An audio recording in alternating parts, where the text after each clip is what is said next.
What's up, world? This is Raul with Live Loud coming at you guys again with Say It Loud, another episode interview with amazing people doing amazing things from around the world. The importance or the whole reason of why I do these things, or why I'm a storyteller, is really to celebrate what people are up to. Recently, I got the privilege to meet Aiby. What's up, Aiby? How's it going, man? What's up, brother? I'm good, man. I'm good. So Aiby, I recently met doing transformational work, and particularly with men. It's really awesome to have him because Aiby, I barely know a thing about you, man. But one of the reasons why I wanted you to be my guest here is because I consistently experience you as being such a stand for people, such a stand for masculinity, for men. And you're such a powerful example. I experience you as really embodying what it means to be a man, like a kind of a manly man, but at the same time be able to connect with vulnerability, connection, heart, empathy. And that's something that's not so commonly experienced, let alone being taught. So let's go ahead and start off with, who are you, man? What do you do? So Aiby Galindez, right? I'm a serial entrepreneur, humanitarian, just lover of the world. Basically, I started my first business when I was 25 years old, my first legal business when I was 25 years old. And I saved a bunch of money up and I bought a van. I never had a driver's license, but I bought a van. I had a friend be my driver and just send him to subcontract with Urban Express just to do messenger work. And so that was like my first business. Gotcha, man. So stemming off of this work, working with men and or just doing work with as a humanitarian, where does that come from? Where did that start? I think for me, originally I was soul searching. I was doing things to like figure out what was best for me. And I think one of the best things that I found was service. And inside of service, it brought me to different organizations, from anonymous organizations to, transformational work organizations. And I realized that I had a knack for like touching people's hearts and connecting. And usually that's all that people needed to like actually feel like they're seen, see themselves, and then see themselves in their future. And so in the future that they want. And so, I've been like kind of chasing that ever since. I get a high off of it. And so, I keep doing it. That's amazing. How long have you been doing this type of work? Specifically transformational work I've been doing for going on 4 years now. When it comes down to like service, I started that, in AA like 12 years ago, and so that is what really drove me to like seeking people, touching their hearts, getting them to be who they want to be. Yeah. So yeah, man. So again, this whole intention about these calls is to really hear the stories behind what makes us, and I appreciate you already diving into that. So what was a moment or that period in your life, and what was that like that supported you to get to where you are now, to be doing the work that you're doing now? I found myself in prison for active violence, and I just wanted to stop it. My children were like back into the system again with ACS, I had to be forced to care, and it was the second time this happened. I had fought really hard to get them back as a single father, I remember looking at myself in the mirror, in a small little glass, not even glass, it's like a metal plate in prison that they have there. And I just looked at myself in the mirror and I said, what are you doing? What are you doing? What are you doing? And I just kept saying it. And then I dropped to my knees and prayed, right? And I said, like, God, like Allah, whoever you are, if you get me out of this, I will call Nick. And what I meant by call Nick was I had a friend of mine we were in a substance abuse program together, who now was in this anonymous AA program. And he had come around and told me, like, you're amazing. How are you not drinking anymore? I stopped drinking on my own for 5 years without like needing any support after that. And he was like, I have this other thing I do. It's this AA. It's the only way to do it. And it's all about service and like, helping the next sick and suffering alcoholic. And you should look it up. I think you'll get a lot from it. And I said, God, if you do that, I'll call Nick. And I mean, like, they dropped the charges, like the charges were dropped. I also got $6,000 for being falsely arrested. I also got my children back without ACS bothering me. And I was actually arrested in the airport going to the Bahamas. Instead, I was getting arrested because I was drunk and acting crazy. And so they gave me all my flight stuff back, even though it was my fault. And so right there, I was like, oh, okay, this is great. What was I supposed to do again? Oh, that's right, call Nick. And I called Nick and I did it. And then, things changed from there. Yeah, yeah. And thank you for sharing that. And how did you get that motion or support to stay with your word and lead to what you're doing now? Because it wasn't just about you taking care of yourself. Now you're such a stand for other people. So how did that happen? Where did that come about? So I think in order to kind of explain that, I would have to kind of like tell my story a little bit. And so I was a child whose father, my father was a heroin addict, and my mom, loved this guy, and he was in and out of her life and our life. Whenever he uses, he didn't want to come around. One of those times was during the time where I was conceived, and he didn't believe that I was his child, and so he wanted my mother to get rid of me, and she wouldn't, and she actually got rid of him. And so during the time between then and 4, he was like in and out, but that was it by the time I was 4 years old. And so my mom continued to try to find love, and she met men, and these men sometimes were abusive. Sometimes these men were drug dealers and alcoholics and stuff like that. And I kind of then became a drug dealer and abusive and an alcoholic, right? And at the age of 8 years old, I was in a crack house putting 25 crack vials into a bag, in each bag, so that they can send them out to the men who are on the street, like moving the product, right? And then by the time I was 12, I got arrested for the first time making a hand-to-hand with a cop on the streets of Harlem, right? And so I beat the charge, but either way, I did it, and I got lucky to beat the charge because they arrested me without enough evidence, like the police do. By the time I was 15, I went out of town to Albany. I started my own operation selling marijuana to the young, middle class and upper class white kids up in Albany, bringing back and forth marijuana from New York to Albany. I came back home because I was living with my cousin and he lost an apartment. By the time then, I got rearrested and I did time in jail this time. And so they sent me to juvenile jail. So from the age of 16 to like a month before I turned 18, I was in prison. From there, this is the first time I kind of like spoke to like a social worker and like people who kind of like were trying to dig deep inside of me. But one of the biggest things that I did in there was I was like a black militant kind of like group of called the 5 Percenters, right? The Nations of the Gods and Earths. And they don't believe in like spiritual gods or anything like that. They believe that you're God and like man is God, black man is God. And inside of that, I started doing things like fasting, and I also became a vegetarian and some meditation and just things to like trick my mind into doing what I say it should do. And so one of the things, I broke myself down to like only water, drank nothing but water for 2 days, and then broke my system back up from fruits to veggies, and then I stopped at fish, and then I ate fish for a few years, tried strict vegetarianism for a while, and this is in the 90s when it wasn't cool, right? It wasn't a fad to be a vegan or vegetarian, and then I did that for a while, but I didn't eat meat again until I was 26 when I became a single dad.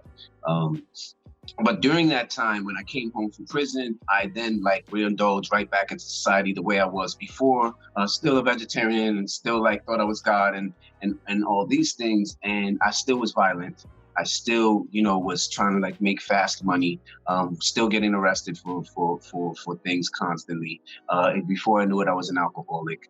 I lost my children's mother. She left me and my children. They then took my children from me because I had a horrible record, and I had to fight for my children. At this point in my life was when I said, I got to do something different. Something's got to change. And I went into a substance abuse program. I tried to clean up that way. I did. It was just alcohol, but alcohol had brought me to my knees to the point where I was literally homeless. I was young and in my 20s and sleeping in staircases and park benches and wherever I could be comfortable at the time, and wherever no one could tell me what to do. Because people would allow me to live with them. I didn't have to live in the streets, but they would tell me what to do, and I'd say, fuck this and go. What ends up happening is that I had to like put my children before me. I say that my children were my first higher power. I didn't believe in any God and any deity. And so the thing that I found, and that I always tell people, is like, find your higher power, find something that matters to you more than you, right? Find something that matters to you more than your purpose, right? And my children were my first purpose. They were my first higher power. And from there, I started to make shifts and changes. I started my first business, and life kind of changed for me. One time I came home from jail. They kicked my mother's door in. I was living with my mom, and I did 2 years for a gun charge then. And when I come back home from jail, in 6 months, I saved $20,000 selling marijuana. And I was just like, this is coming too fast. The weed spots in the neighborhood were getting raided. I said, you know what, I'm gonna chill. And I bought a van instead. And so that's when I did the first business.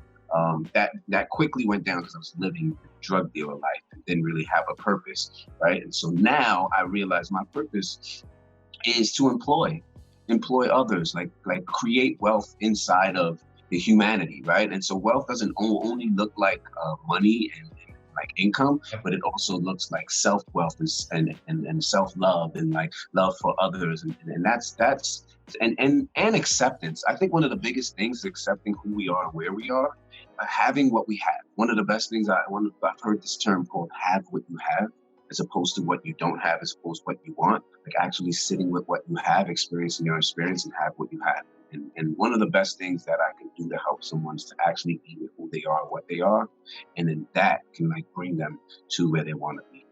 Man, thank you so much for sharing that. That's extremely powerful. One of the things that really stands out to me is believing or holding something that's bigger than ourselves, right? Because there's so often that in our common day life, right, we say we want something, but then we don't actually pursue it because there's something that we get that's greater than that. We have our comforts. There's some things that are much bigger than what we're actually striving for, right? Based on results, because that's why we're staying where we stay at now. But if we hold something and we really align with that value of something much bigger, then now we have the motive to push past that comfort in order to create that. So the fact that your kids was the first level of that, and then experiencing you firsthand of being with men, you know, and holding men to a space of a higher power on how they could be living their lives. So what's that now that you work with other people now? Like, tell us more about who you are or what you're up to these days. So these days, so I have a few businesses. I literally just opened up a tax office this year. So I'm doing taxes. That's Freedom Financial Tax. We're actually doing everything remotely. I actually have a physical space that's open every day still in New York City, which is a little weird, but we got one guy in there and he pretty much just takes copies of people's stuff and gets the preparer down. I have a moving company. It's work that most people pay really top dollar for in bigger and huger moving companies. You'll get that work, but for prices that you can't beat anywhere else. And so with that, I get to employ men. I get to employ men who also want to change their lives, and they don't want to be doing things that they need to do in order to like put food on their tables in the neighborhoods that I come from. And so like one of my biggest passions was to like change my old neighborhood and like have men. I always knew that I was gonna like employ people. I when I was young, if you ask me what I want to be when I get older, I'd say an entrepreneur, but then it sounded more like I ain't gonna work for no white man. Right? All I knew was that I wasn't gonna work for no white man. And for me, it was the capitalist, it was the man in the higher, right? People who have all the money hoarders, right? The business owners, the big business monopolies, right? I wasn't gonna do that. And I knew that I was going to have other people work. And that's when I was a kid. I didn't know how I was gonna get there. I didn't stay in college. But I think from drug dealing, I had enterprise kind of a mindset where, you know, you buy product or you give a service and people will then come see you and buy it from you, right? And purchase it from you. I now have a different idea of how that looks. And I feel more you give a service, right? You give it to as much people as possible, right? You reach as many people as possible with giving this service for free, right? And then it will put value on itself and people will start to have to pay you in order to have it because there's the supply and demand in itself will call for it, right? So, I then started to go into the transitional workspace, and that really shifted my life. It shifted my life because I had plateaued. I was like 6-figure business and moving company with 20 employees, 4 trucks, working around the clock every day. The summertime is really the busy season, but something I just didn't feel like it was like enough. Like, and it wasn't about the money wasn't enough. It just wasn't really touching me anymore. It was like, I felt really great when I started it and I got my first trucks and I got my first men. And then it was just like, okay, this is normal. And I had free time. And when I went to my first transformational workshop, one of the first things I noticed was that I wasn't listening to anyone and that I thought I knew everything. And so I started to listen to the people in my life. I started to listen to my employees, and I heard the people in my life wanted to spend time with me. My employees literally wanted to take bigger positions in the company, but I wanted to do everything. Everything had to be me. It was the big I am. And in doing that, I took 2 years off of work and got paid every week still, right? And still was able to pay guys every week. I just put men in the positions that I thought I had to fill. And I started doing less. And in doing less, I was like, what else can I do, right?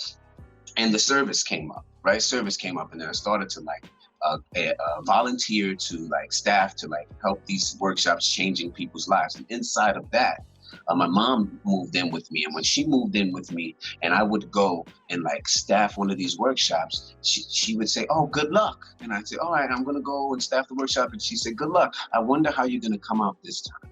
And I said one time, like, what? She said, every time you go and do one of these workshops where you like helping these people, you come out a very different person, a total different person is what she said. And I was like, what? And so I realized how much I was getting from all of the giving that I was doing. Yes. I was getting so much, and like business was getting better, and like relationships were getting better. And people understand what love is for me. They understand how I love, and they're willing to like also love me in that same manner and love themselves too. And I say, for me, love is everything, right? I am love. I wake up in the morning and I say, I am love, and then I just go, right? And that's who I try to like interact with everyone that I'm with. People think I'm weird because I'm never really angry. I'm never really upset. And that's real for me because I actually experienced it. So now it's easy for me to like say, nope, not what I want, not what I want to do, not who I want to be. And I'm able to shift right in a millisecond. Before a person could see a frown on my face, I'm able to shift in a millisecond and say, I'm sorry that you feel that way. What can we do to change this? Yeah. I'm sorry if I brought that feeling inside of me. That wasn't my intention. And so for me, one of the biggest things that I did when I was like going through a leadership program, which is a 90-day program, I conduct them myself as well at this point for people, was I brought almost $1 million worth of solar energy to Puerto Rico, just because I said so. Right, just because I said I would. And I didn't know how I was going to do it when I said I was going to do it. It was post the hurricane. And I was just like, I'm going to bring $160,000 worth of solar energy to Puerto Rico. I did the research. They cost about $16,000 to do one house. And I wanted to do 10. Instead, 90 were done. Right, I connected people with the ground. There was a lot of, my cousin was at FEMA. He was working down there. So I was able to help people maneuver getting the panels to the other people. I didn't have to do it all by myself. And when I realized that I could be part of a community and that I was part of a community and that I could like use those, all those aspects of my community to do the things that I said I wanted to do, I sat these people down and said, this is what we're doing. And this is how much it's going to cost. Who's in? Who's in? And from that work, I realized that I had a big issue with who I was, my past, right? And the guy who I was ashamed of, because now I'm a different guy. I wear like, I have 40 bow ties. I wear pretty much suits every day. He'll tell you, I'm just home chilling right now, quarantine. But I was ashamed of the guy who I was. And one day, while coaching someone else about their past, I had come up with the idea that they should actually thank the person who they were trying to hide. They should actually really be in gratitude for the stuff that they had to go through and all of the good and bad stuff that they're judging that they had to go through back then, and make the choices and decisions and pick the different roads in order to get them to be on that phone with me that day. And so once I realized that I should have thanked that guy that I was ashamed of and like trying to hide and trying not to get people to see, it shifted my life. It shifted who I felt, who I was. And then it made me realize that I was in debt to him. I was in debt to the guy that I was actually trying to hide from everyone. And I owed him.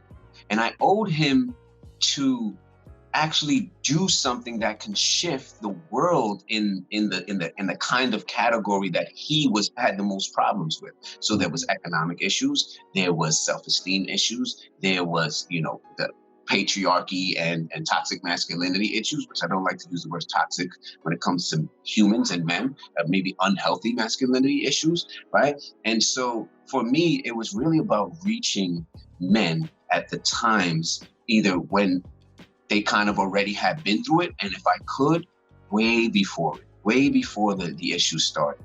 And so I brought financial freedom classes to over 1,000 children from about over five different schools at this point in New York City.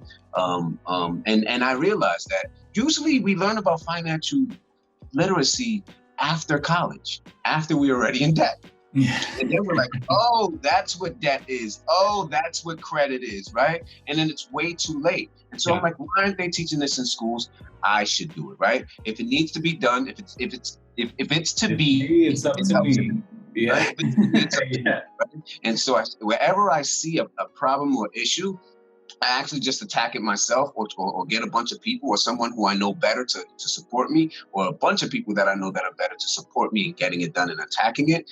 And then the men's group was the result of me just standing in a room one day and saying, I'm going to bring a men's group that promotes healthy masculinity, that undoes the pressures and effects of systematic oppression, and also undoes generational traumas.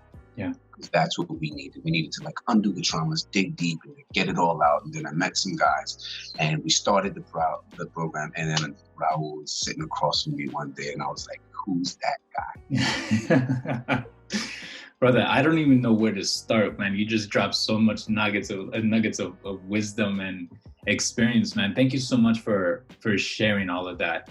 Really, there's so many multiple levels. I want to listen to this audio again and just to nitpick and pull out, extract to distribute that knowledge. But a couple of things that really stood out to me is that we shouldn't be running away of who we've been, right? Of the mistakes that we've made. There's something for me that's been difficult is confronting that. I've considered myself to be a straight arrow growing up. I experienced pain from irresponsibility from a parent, from my father, or whatever that might be. And then when I was 10 years old, I decided what type of man I wanted to be. And I stood away. I never got into drinking, never got into smoking, always tried to be respectful. And for me, I prided myself, and I built on that in contribution and coaching and doing all that work. And then I experienced myself mess up. And I was like, holy crap, that hurt me so bad that I've messed up, and the ripple effect that it had with other people. So the fact that you're here in front of me right now, there's no coincidence why you're saying, let's not run away from that. Let's learn from that. Let's grow from that. So that's one of the things for sure. Another thing that is, if it's to be, is up to me. You decided, what do I want to do with this energy that I've been cultivating? What do I want to do with my experience, whether that be associated to good or bad? And how do I be at service to that? And that leads me into the third thing, which is standing for something bigger than myself, and learning that when I give that level of myself, my heart, I receive at the same time so much more, man. And that's exactly why I wanted to have you on, man. You're a testament of just radiating this love and light and just power. And at the same time, I experience you grow and embrace it yourself, man. So that's really a beautiful thing.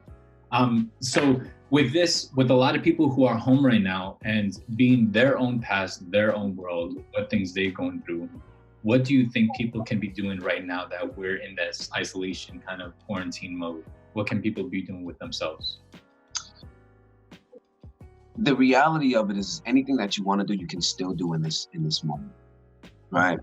Anything. Like I am now coaching 65 people in a leadership group, doing 90 days of everything that they say they want to do, right? And they may have to get a little more like creative. Yeah, exactly. Good word, creative, with how they do these things. But people are feeding hundreds of people. People are teaching people. They're doing dance lessons. They're doing dance classes. The people are doing everything that they want to do, and they're able to do it from their home, right? And I don't think that this is something that even before phones that would be that difficult, right? I think this is still something that you could do, like, you know, and you could figure it out even if you couldn't come in close proximity to others. But the reality of it is really, really standing for your vision, as opposed to like standing your ground of the way things have to look, right? If it has to look a specific way, then the purpose won't happen sometimes. Most of the time, the purpose won't happen. It's that nothing ever goes exactly the way that you want it. And so once we know that nothing ever goes exactly the way that we want it to go, then we also know that we get to kind of like be creative and create new ways and innovative in having what we want to happen, the result that we want to happen. Yeah. And as long as we're in that commitment, we keep growing. Nothing can stop us, right? And you are worth something to everyone. Beautiful, man. That's really solid, bro. Thank you so much for all of that. Where can people follow you, get in touch with you if they want to work with you, if they want your services? Drop some of your handles, man, so people can. So my name is Aiby Galindez at Facebook. I am AIBYG on Instagram. Catch me on there, and we can do anything you want to do from that moment. I do a lot of this work for free. If you feel like you want to dig deep into yourself, you feel like you want to like figure out what business you can create, and you feel like you're just like stuck in a place where you don't know what to do, you're bored, call me. Or hit me up on Facebook and go on my messenger. I don't have a problem with it, and we could just like work from there. That now's the time to actually think about the things that you've always wanted to do and get them done. All right, guys. So everyone who's tuned in, man, please follow this man if you feel connected. I'm telling you again firsthand, this guy holds incredible space for people, and he has endless amounts of it. And I don't know how he does it. He just continues doing so. Aiby, thank you again, man, for shedding your light upon us. Really, it's such a pleasure. Thank you so much for your vulnerability, your openness, your connection, your empowerment. And I'm excited to see how you will continue to evolve in the things that you will contribute, man. So thanks again. So for everyone else who's listening in, thank you for tuning in. If you guys have people who are inspiring, who are creating some magic themselves, please connect them. Let's tell their story. Live Loud is all about putting that stuff on the radar and really celebrating people for who they are, what they do, and what they are creating. So much love to everyone. Thank you guys again. Peace out, and we'll be seeing you guys soon. Much love. Peace, brother.